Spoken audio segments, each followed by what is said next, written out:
पहिल्यापासून ओके. नमस्कार, मी Pradeep Kolkar, Mahindra home finance area manager. Mahindra home फायनान्सच्या सर्व कर्जदारांना कळकळीची विनंती करतो आहे की आपल्याकडे असलेली थकबाकी ही लवकरात लवकर तडजोड करून भरावी. कारण की या मार्च एंडिंगमुळे खूप सारे प्रकरण जे आहेत ते जप्तीच्या याच्यावरती आलेले आहे. जप्तीच्या ऑर्डर्स आमच्याकडे आहेत.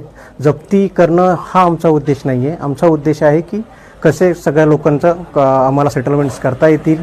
लवकरात लवकर सगळ्यांनी सेटलमेंट्स करावे, जप्तीच्या कारवाईपर्यंत येऊ नये, ही सगळ्यांना माझी नम्र विनंती आहे. सर्वांनी जाफराबाद सर्कलमधील, भोकरदन सर्कलमधील जे पण कस्टमर असतील त्यांनी असलम शेख ही इथले ब्रँच मॅनेजर आहेत, त्यांना संपर्क करावा व आपलं सेटलमेंट कमीत कमीमध्ये कसं करता येईल ते बघून ते क्लोज करून घ्यावे, ही नम्र विनंती.